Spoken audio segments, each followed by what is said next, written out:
podcast is part of the Sports Social Podcast Network.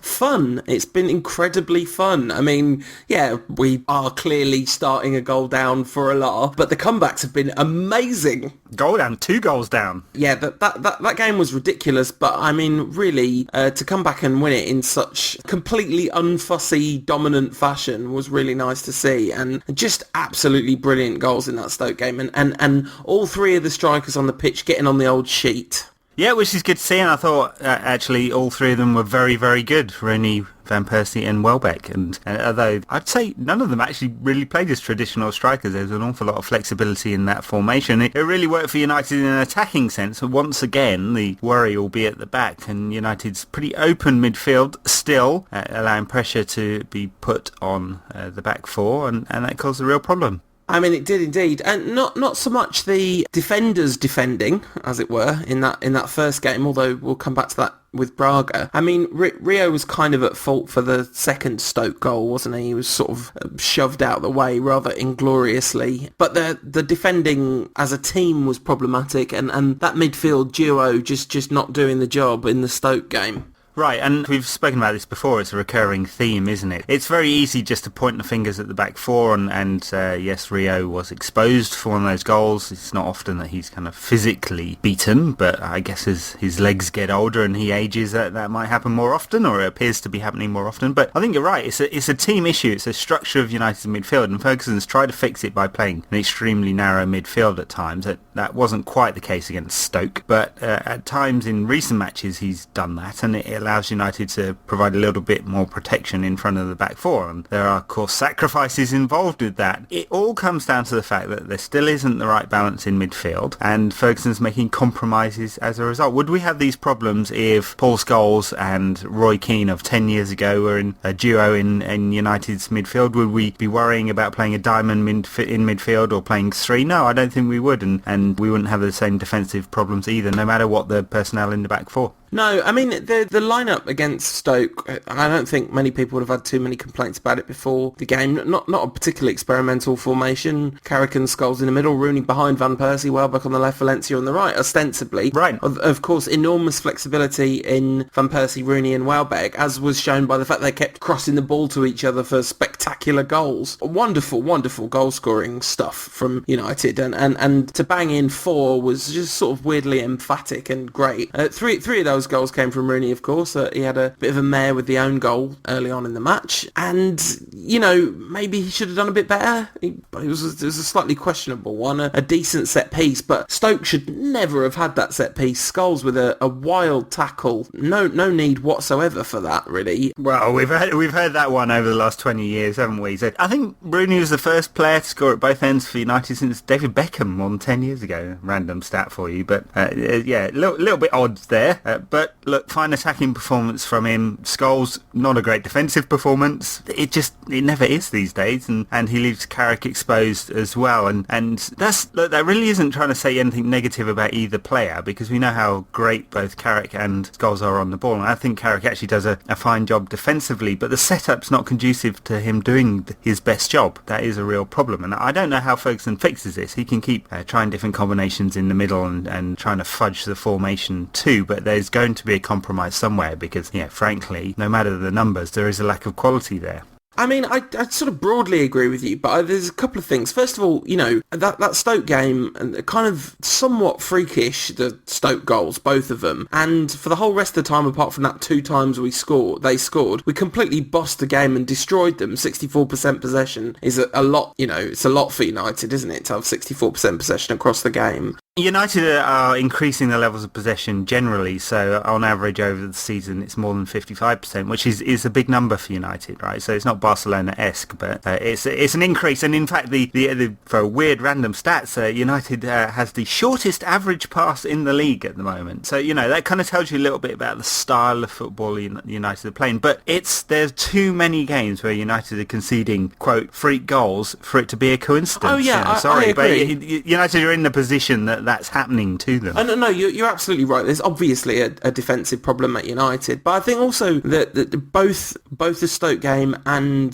the Braga game have slightly different problems that led to the defensive problem. Against Stoke, it was the porousness of that kind of midfield, which my old boss has started describing in emails to me as a suicide midfield. That was the problem against Stoke. Against Braga, the problem was very much Carrick at centre-back, which is hugely problematic. And it has been every time he's played there, basically, yeah. There was a brilliant quote from Fergie before the game where he's like, Carrick's played there a lot now. And it's like, yes, boss, but it's been absolutely abysmal every time it's happened, A lot of people said that perhaps Scott Wootton should have had a game there. And arguably, one of the two weaker teams in the group. Should United have taken a chance on Wootton? I mean, if Ferguson doesn't have faith with him now, he's 21, he's probably never going to have faith with him. And in that kind of game with the need to play a centre-back instead of Carrick, who basically that has never worked this season. I think he had one good game at Wolfsburg, didn't he, years ago, 3 or 4 years ago, where he did well there. And I think every other time I've seen him at centre-back, it's been a real problem. He might have good defensive instincts, doesn't mean he defends in the right way at centre-back. I mean, the thing is,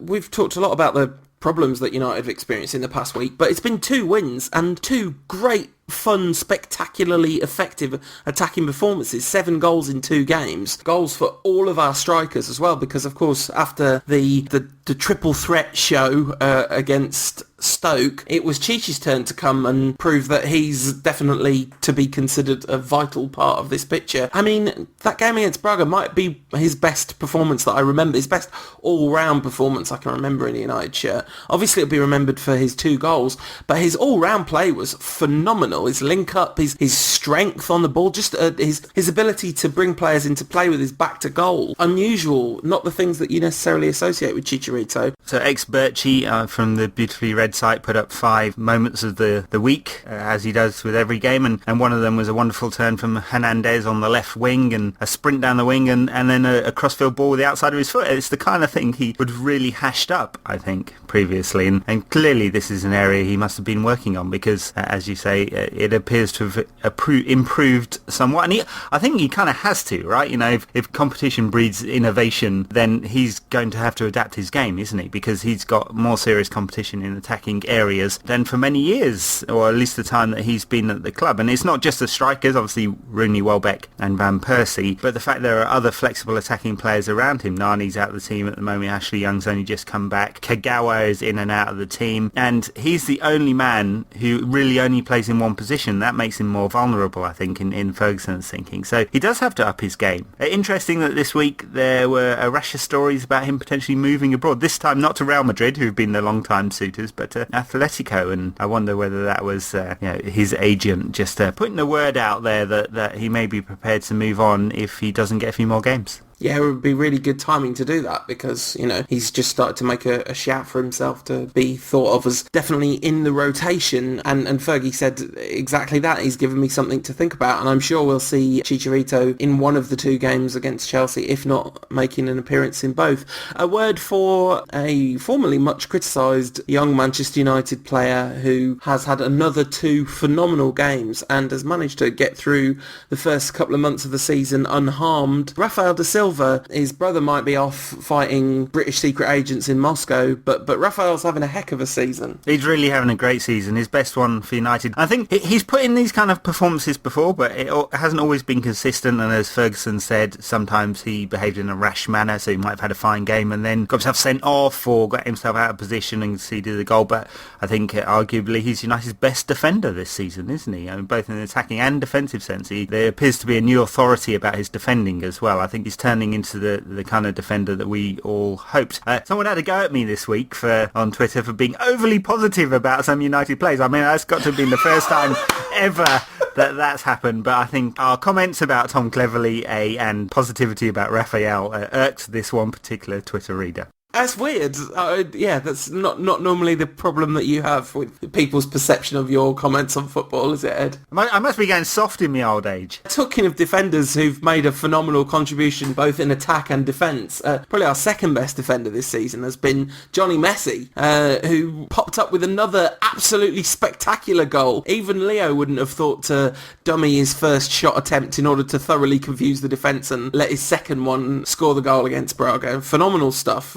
Part of the reason that the defence was so sort of collapsible at the back, but he made up for it with goals. And actually, you know, he's put in some pretty good individual performances, given he's played in such mixed back fours. And talking of playing in mixed back fours, I want to say another word about De Gea. I just find it very difficult to tolerate the nonsense talked about him, and I just think that people's expectation of him is absolutely ridiculous, that he wouldn't suffer for playing in such a kind of the porousness of the midfield, the instability of personnel in the back four, and his own in uncertainty about whether he has the number one shirt or not. I mean, what do people want from a young player? It's extraordinary, really. Well, and you could ask the same thing of Alex Ferguson as well. What does he want from a young player? We're still on this rotation thing. It's clearly going to happen all season. I don't suppose that is helping him either. You know, okay, maybe that's conventional thinking. Maybe Alex Ferguson has found the way in the rotation of goalkeepers after 100 and odd years of having goalkeepers in football is suddenly the way of doing things. I'm not sure it's helping De Gea.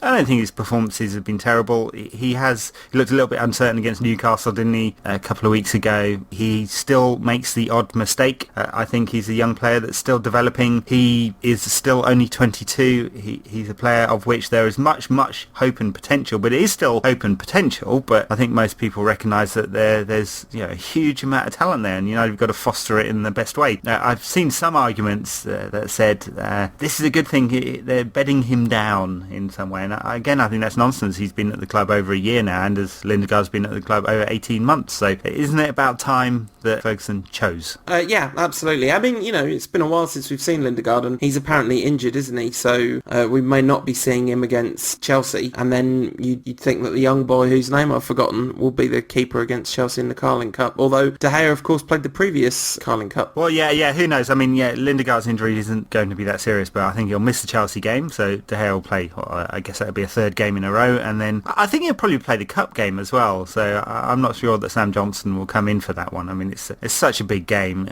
I can't imagine Ferguson's going to play a whole rash of kids. So yeah, I think De Gea will play that one too, which is good. I think that'd be 4 games in a row. There's got to be a record. That's what we like to see. So yeah, I'm really enjoying United this season. I think we're a load of fun, and it is unfortunate that we keep being defensively terrible, and surely at some point that's really going to cause us a pretty significant problem. But for now, I'm enjoying the fact that we have the firepower to get back into these games, and I have to say, once we got one in the Braga game, I was pretty confident we were going to win it, and United have not felt like that to me for quite some time. The same with the Stoke game. The Stoke game actually wasn't after we scored that I was pretty confident we were going to win it. It was I kind of had no doubt that we'd have a really strong second half and would be too much for them. But I do think the fact that the first 5 minutes of our games has been so atrocious, there's got to be something going on. I have no idea what to put it down to apart from instability of lineup and combinations of formation trouble and personnel trouble. Right, maybe there's a lack of concentration in there. I mean, coming back to the attacking stuff, I mean, I agree. United can be really good to watch at times this season. Arguably, with some caveats, the best attacking lineup in Europe. Not you can't fit them all into the same team at the same time, but the amount of talent there is in attacking areas is huge. There are problems in other areas though, and United are going to have to compromise that attacking, I think, unless we believe that we can outscore superior opponents in the same way that we're outscoring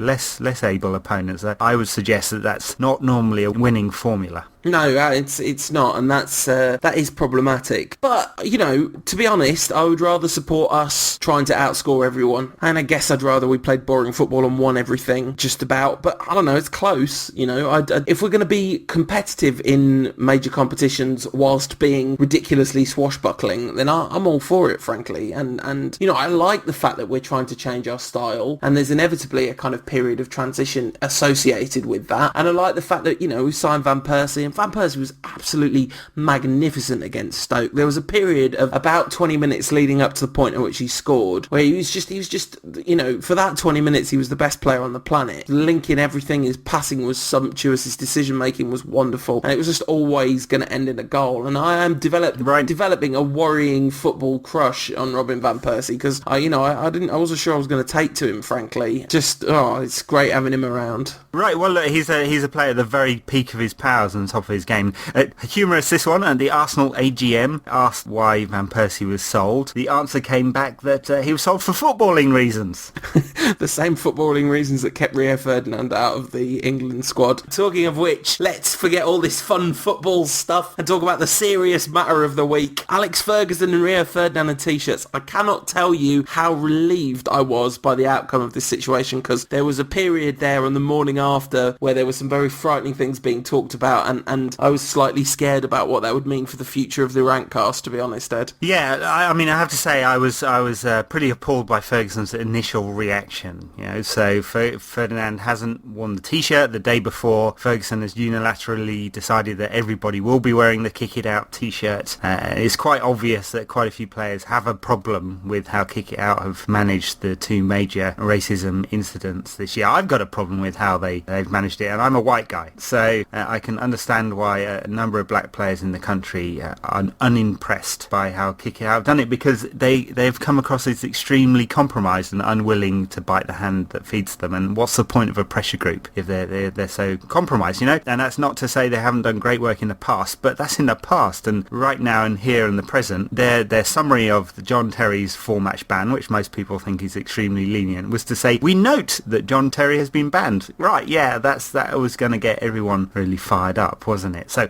I can understand why Rio did what he did. I couldn't understand Ferguson's reaction to Jason Roberts. I thought he was being extremely myopic in his comments on the Friday, and I thought that myopia carried over into his reaction to Rio not wearing it, and the implicit threat that he'll be dealt with did get me worried. And there were pieces in the papers that Ferdinand was going to be fined or punished in some way by the club for not wearing that t-shirt, and I mean, that worried me, because it's I think in a question of conscience like this, it's not for the club to dictate how players act. This isn't a commercial arrangement. I thought a lot of supporters didn't get that point, which is odd, and kind of this thing where whatever Ferguson says or does has to be right came out, and pretty disappointed by that, because it was wrong completely. So I was really worried for a while, and I was very glad when Ferguson backed down, and it was a climb down, and he might have blamed it on lack of communication, but the communication failure was on his part. It was his failure not to check with his squad how they were going to behave, and I don't think it was Ferdinand's responsibility, not in the slightest, to go to Ferguson and say, by the way, boss, I'm doing this, because he wasn't the person who created that situation. It was Ferguson. I come to praise Ferguson, not to bury him. I think his initial words were, I literally, this is ridiculous and says more about me than him, but I wasn't a million miles away from throwing up when I heard what he said. It's absolutely terrifying to hear him be disciplinarian and patriarchal about this situation, and it was incredibly ill-judged language and an incredibly inopportune time to invoke the kind of notions of team discipline and what Ferguson says goes and all that kind of nonsense, you know, which has its place and has been a huge part of the way he's run United all these years, obviously. But yes, I literally felt like a bit like someone had just punched me. I couldn't believe what I was hearing, and I thought we were falling down a rabbit hole where United turned into Liverpool, you know what I mean? Right. But fortunately, exactly the opposite happened, and this is where I think Ferguson deserves immense credit, because I think that in life there's almost nothing more impressive than admitting tacitly or overtly that you're wrong, especially if you're a person with a massive ego whose kind of whole job and persona and all that is based around that ego. Like, you know, Ferguson's ego is central to Manchester United's success, but he realised that this was not the time for that, and he kind of acknowledged Rio. He was extremely respectful. You know, he said that they'd sat down and Rio had explained his position, and he was kind of impressed with the clarity of Rio's position and the passion that he had for that position. And brilliant. Fantastic. What a great outcome for this. And what's happened actually is that there's been a huge amount of publicity around this event. Both Rio and, in the end, Fergie come out of it looking good, and the issue is put right at the forefront. In a broader sense, the stuff about Kick It Out, there's another side to not wearing the t-shirt, which is about saying to the FA and the powers that be, you can't, this is a completely token gesture, which you're not backing up with action. Your support for the Kick It Out campaign is instead of doing things, it's not doing something about racism. You're using this tiny pressure group as an excuse not to have to actually do anything about real racism when it really happens on the pitch. And then the Ferdinands went on to release a statement about John Terry and Ashley Cole, which was extremely measured, extremely dignified and smart. I think Rio's right, basically. And I think this is a good thing, right? It could have turned into a really, really bad thing where United did have a Liverpool-esque PR disaster. And I was chatting to people about this and I thought we were on the cusp, because I thought Ferguson was so wrong and so myopic with his reaction. But it's turned out okay in the end. We'll see with Ferguson. I mean, I was a bit kind of concerned that he didn't get it. But I think Rio's done a great job leading this. He's led the debate. He's shown up the limitations of the system. So the fact that the principal pressure group in here is tied into the FA financially. Herman Ousley, the chairman of Kick It Out, was quite reactionary, I thought, and name-checked Ferdinand when it was actually, about 20 players who didn't wear the shirt. And I was a little bit disappointed by that as well, to be honest. And I wonder whether there'll be changes as a result, because there kind of has to be, because if Kick It Out has lost the respect of senior, established, respected black players, it's kind of lost its mandate, basically, to do what it does. And someone in the campaign has to realise that they do need to move on. More importantly, the PFA needs to move on and start putting pressure on the FA. Unfortunately, the FA doesn't have an independent, might call them independent panels, but they're really not independent. So it doesn't have an independent disciplinary system, which is why we've got ourselves in such a mess. And it doesn't have the processes to enable it to act quickly. There's a really good piece by Matt Scott in The Times, the former Guardian journalist. I don't know whether you used to read the Digger column, but he's always gets to the heart of the matter quite succinctly, I think, Matt Scott. And so he made a very good point about the length of the process, which is one of the principal problems that Ferdinand has, I think. And all the things that came out of John Terry case were associated with the length of the process and the fact that Terry and Chelsea were able to game the system. But he made a very good point that because it was a magistrate's court, there was no jury there. So all the arguments about prejudicing the case are false, because under law, magistrates are considered above prejudice. So there was no reason whatsoever for the FA to delay their hearing. They shouldn't have done it, quite simply, and they did it to benefit England and to benefit Chelsea and to benefit John Terry. And I can quite understand why people are angry about that, completely aside from the fact that Terry got a 4-match ban for calling a black player an effing black C word, Yeah, no, absolutely. And there's a broader point which I also really hope that if it had happened at United, that player wouldn't be a United player anymore and certainly wouldn't be captain, lead and legend. I'm absolutely sure that my opinion of this situation would register differently in my psyche if it was a Man United player, because of a different relationship with Man United players. But I really, really hope that my intellect would kick in and want that person to be out of the club, out of the game, all that kind of stuff. If Ryan Giggs did it, not that I think that's a particularly likely outcome, you've got to think about it in those terms, what that player means to Chelsea. It's kind of bizarre that a player with that kind of moral character means something like that to Chelsea, but like Giggs, he was, allegedly had a many-year-long affair with his brother's wife, so he's hardly a moral authority. But you know what I'm saying, Ed? I worry about how much the tribalism just affects the way you sort of instinctively feel about these situations. Of course. Now ask yourself this question. It's the question you're asking. If that was a United player, what would you want to happen? And answer it honestly. And if you're not mature enough to say, I'd like to see that player banned, shamed, sacked, because I think a lot of us were calling for Terry to be sacked, which is Chelsea's policy, and then we're hypocrites, right? So it's quite simple, really. I don't expect any United players to do that, ever, because I don't think that's the character of any of the players at the club. But having said that, you never know. It would be a real test of United's maturity as a club. And Liverpool was exposed as being very childish in their reaction. Chelsea have been extremely duplicitous, I think, deviously so. And we'll see with other clubs when it happens to them, because for all the talk of the English game having moved beyond racism, despite these two instances, there is no hope that racism will be eliminated from the game, unfortunately, because it exists in wider society. Sorry, that's a cliche, but it's true, isn't it? It's absolutely key. So on a slightly different but somewhat related note, you mentioned independence at at the FA, and I remember a few years ago when a certain David Dean was running Arsenal and was vice chairman at the FA. You were very upset by that and alleged that a few decisions had definitely gone in Arsenal's favour rather than United's. Are you expecting the situation to be reversed now that that bastion of noble diligence and footballing goodness, David Gill, is the FA vice chairman? As at Happy Hero says, now that David Gill is the FA vice chairman, will he be hated even more by all free-thinking football fans? Oh, I should hope so, yeah. There's some great politics going on here. So Gill's ultimate job is in UEFA. That's where he's wanting to go, I think, in terms of power. I don't necessarily think he's looking for the UEFA presidency because he'd have to give up his very lucrative job with the Glazer family, but he's definitely want to get someone in the executive committee there. Platini's not a Gill fan, I don't believe, and I think a lot of that dates back to the fact that Gill has proven himself to be extremely two-faced, so he might be one of the strongest supporters of financial fair play in Europe, and therefore you'd think Platini would want him to be involved, but there's a specific reason he's a very strong supporter of that, is because the Glazer family is, and it suits United's debt leverage at the moment, because financial fair play is not about debt, it's about spending, and that's very, very different.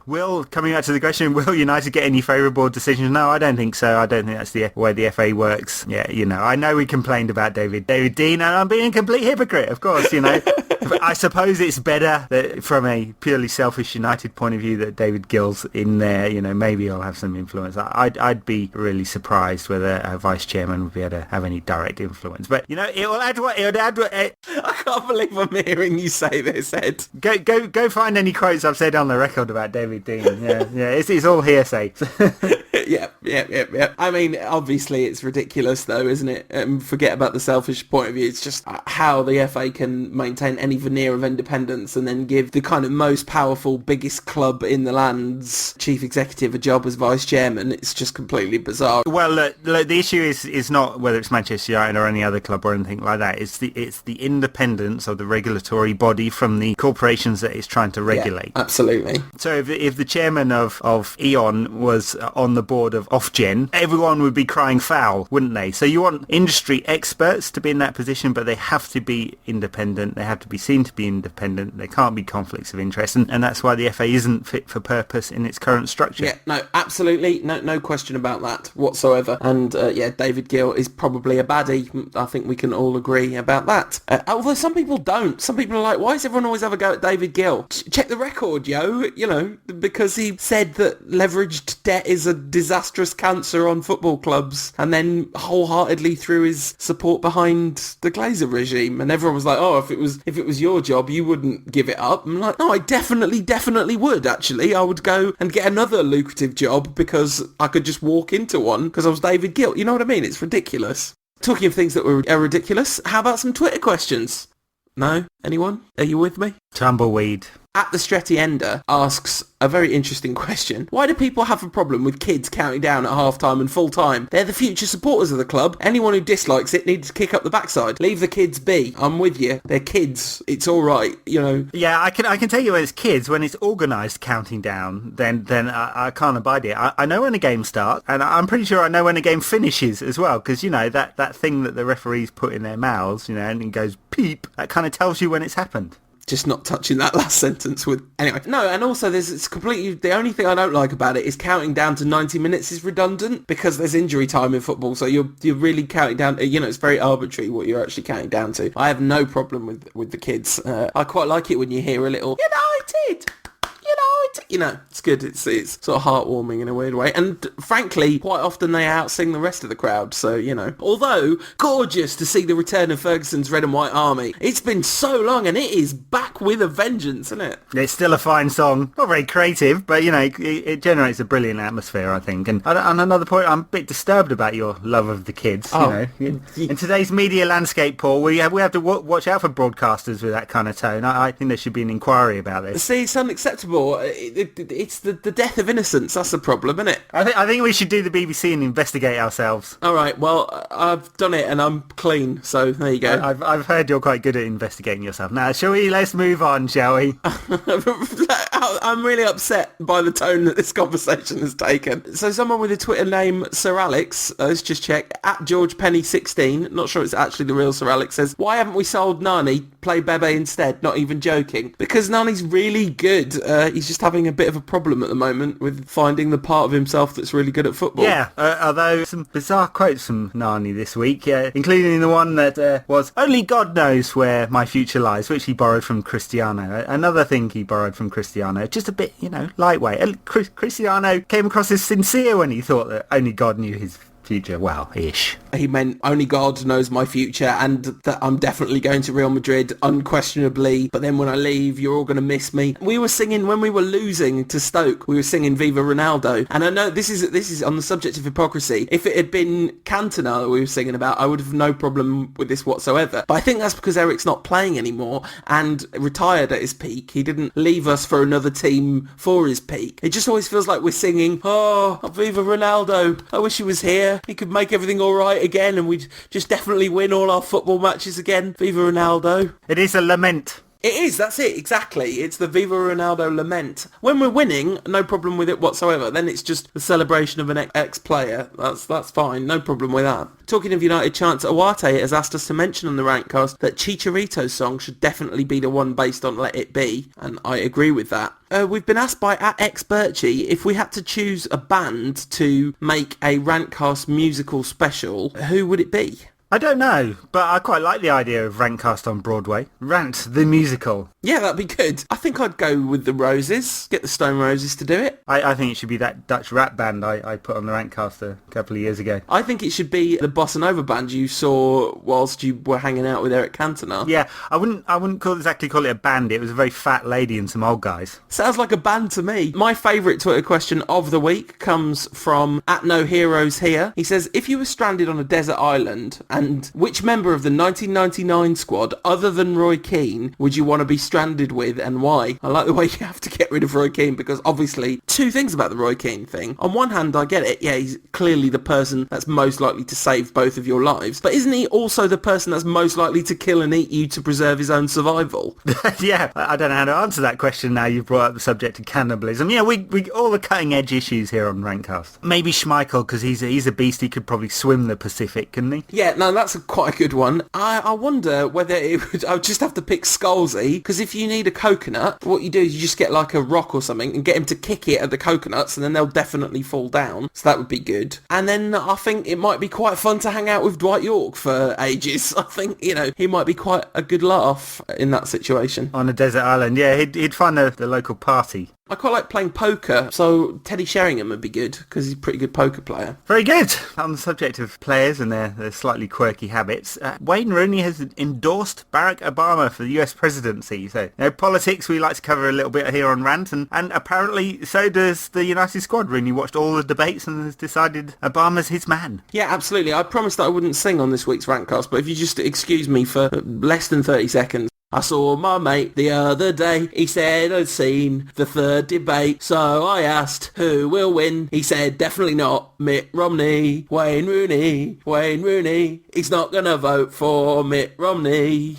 Unless he's taken up US citizenship in the last couple of weeks and we haven't known about it, I don't think he's going to be voting for Obama either. What he actually said was, if I had to vote. So, it's not like if I had the potential to vote in the American election. If a series of circumstances happened where, say it was a complete deadlock and, Ohio was the deciding vote and they couldn't decide who wins, they just have to pick a person at random from the world out of a hat, and it ended up being Wayne Rooney, then we know we'd all be safe for another 4 years and marginally less likely that the Holocaust will happen in the next 4 years, I can understand why Rooney might not like Mitt Romney, given he's a teetotaler and probably not for shagging grannies either. Right, so two slightly more serious questions now. One which I'd like to ask you because I'm not sure what your answer would be.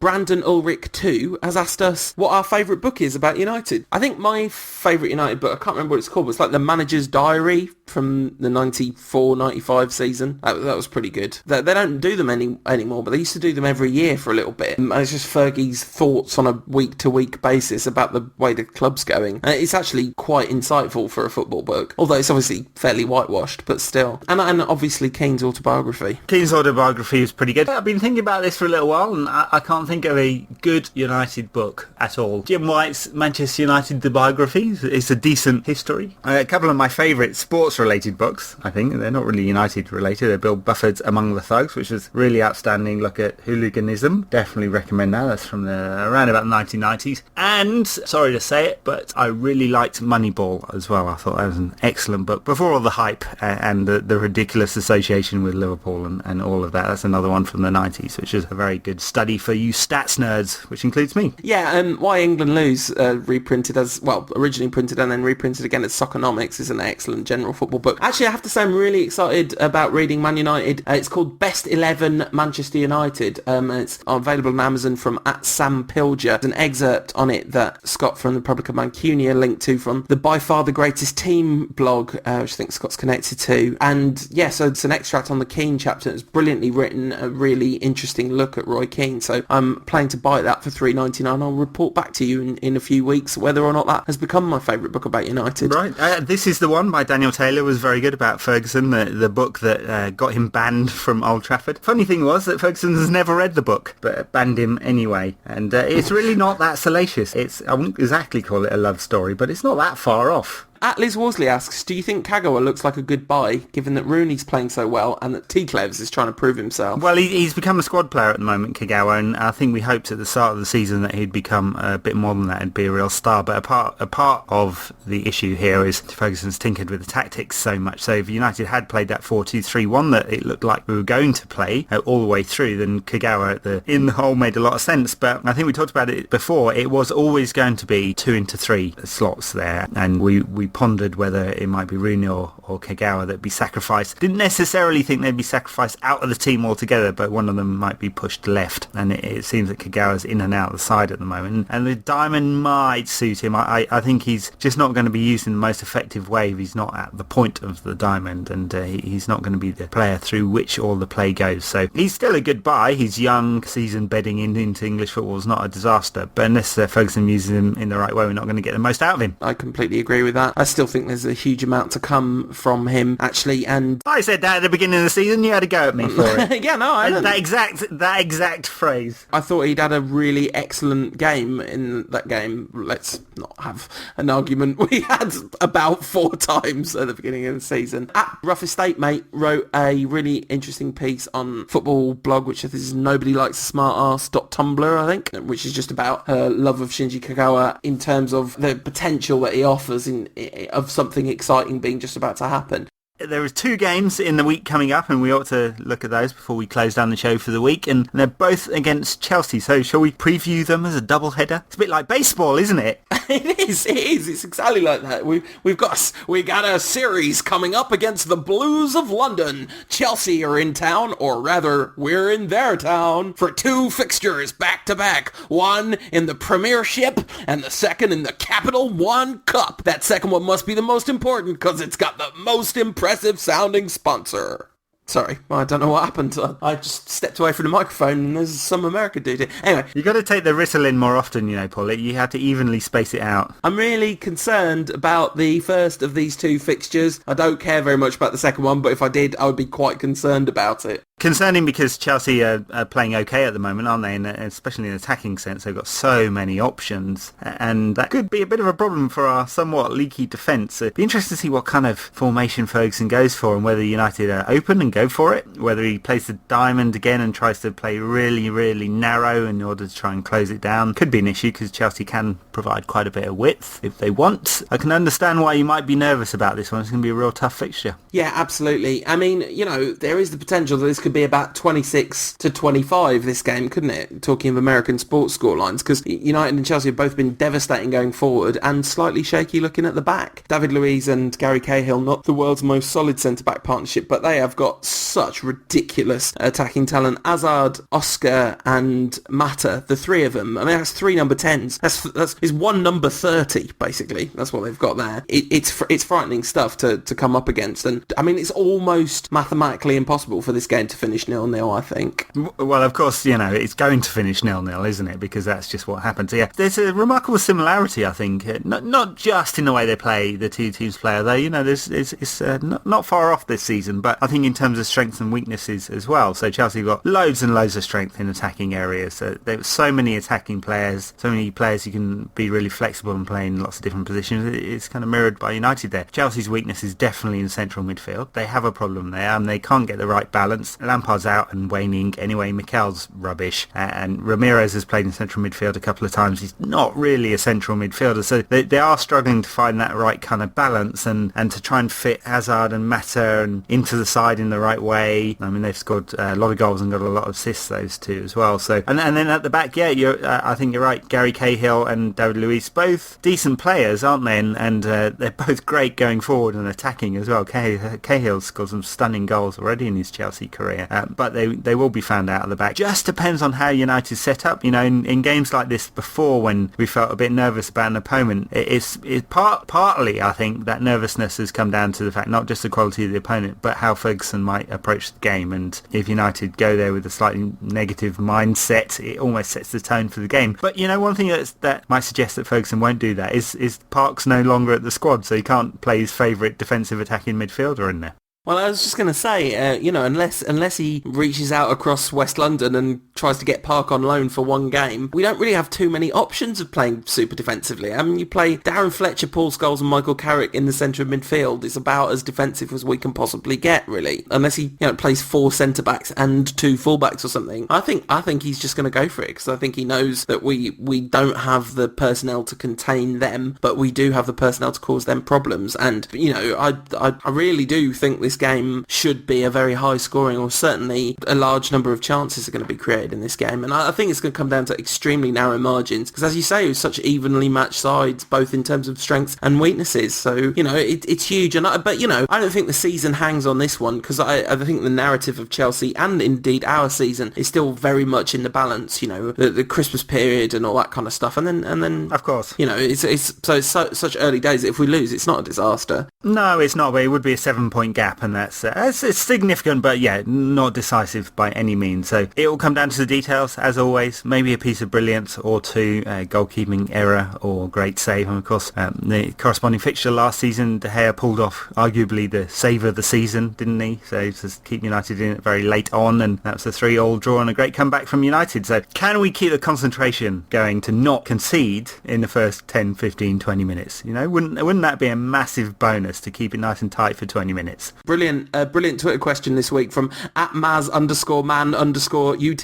who says, who will score for Chelsea before we come back to win it? That's #Rantcast. Yeah, so Ed, who is your prediction for scoring Chelsea's goal within the first 5 minutes? Eden Hazard, yeah. I guess. Yeah, I mean, he's a really fine player, a player I'd definitely have liked to have seen at United. Not that we're short of attacking players by any means. No, we that's really not where our problem lies, is it? They're welcome to. I think it might be the boy Oscar, who is he's very good, isn't he? He is very good, yeah. I mean, he's looked a little bit lightweight in some games, literally, because he's about 12 and 3 stone. But yeah, very, very talented player. I think we saw in the Olympics that he was a very talented player then. So yeah, I'm going with Oscar to score Chelsea's opener, and I don't know, I just don't know what to say about the League Cup fixture, because I don't know how he's going to play that much youth away at Chelsea, as you said. But there are lots of great options in the youth side, and I wouldn't be surprised to see maybe Larnell Cole on the bench, assuming he's not injured. But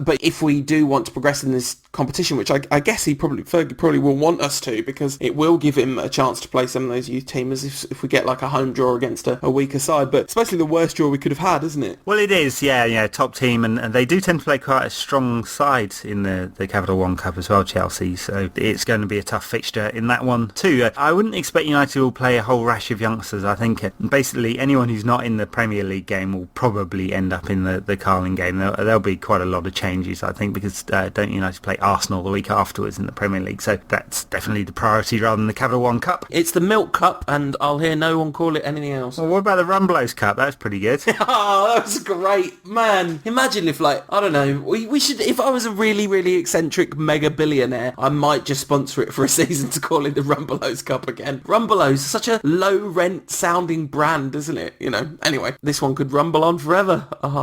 I'm going to predict that we're going to lose both games. So 2 losses for Man United. I'm sorry to say. It's your positivity that drags you down, Paul.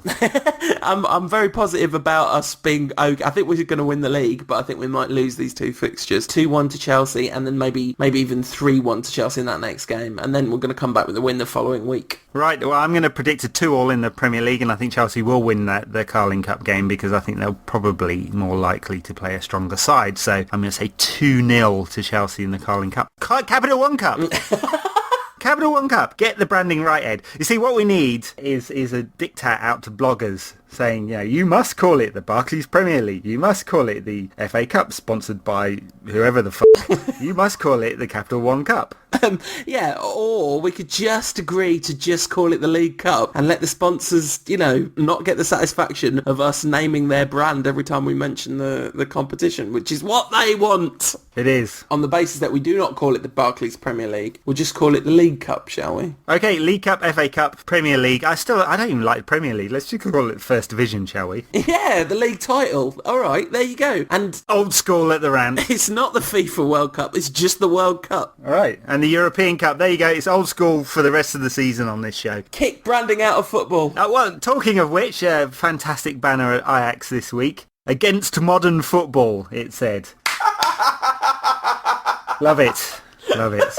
Oh, it was lovely, wasn't it, watching them batter City? It was. I love the juxtaposition of that. Sorry, I didn't mean to butt in there, but the juxtaposition of the against modern football picture with Arsenal's AGM, and a few of the journalists were tweeting around the price of the fish and chips that was brought up at the AGM apparently, which is £13.90 for fish and chips. £13.90. The Ajax fans know what's going on though, don't they? With their "don't worry about a thing, 'cause every little thing is gonna be alright," apart from the price of fish and chips at Arsenal. Well, quite, yeah. And City out of Europe, yeah.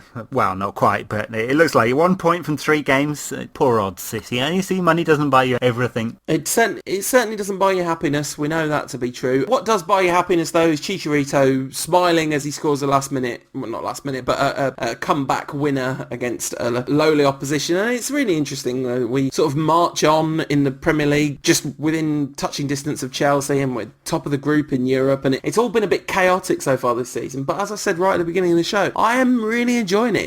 It has been a lot of fun, and I'm prepared to put up with our ridiculous defending for the sake of good times, you know. Well, good times the next week. Maybe not. Apparently you don't think so, but let's hope United surprise. You never know. They haven't had a lot of victories at Stamford Bridge over the last 10 years, so maybe we're owed one. Let's hope it's in the First Division rather than the League Cup. And before we go, we've got a little competition, as is the way of the Rantcast this season. A listener, a very kind and generous listener, at May_Peng, MEI, who you may remember once upon a time put a little shout out to see if he could find love in Austin through the Rantcast, which is perhaps ill-advised, but nevertheless, he's very kindly provided us with a code for FIFA Ultimate Teams on the 360. So it's a pre-order bonus. I think done it straight away when we've only just got this, but there would have been originally 24 teams. I think now you'll get 19 or 20 packs or something like that. Certainly a decent amount for all you FIFA Ultimate Teamers out there, and I know there's a lot of you. So it's for a pre-order code for 360, and it should work worldwide. If you want to win that, all you have to do is tweet at me using the hashtag Rantcast with who is in your Manchester United Ultimate Team, and you're not allowed to say any of the Holy Trinity or Cantona, Brian Robson, or anyone that was in the 1999 squad, or Cristiano Ronaldo. So there you go. Those you're not allowed to have, and you can have anyone else, and give us the reason why, and we'll choose the one that makes us laugh the most. See you next week, folks.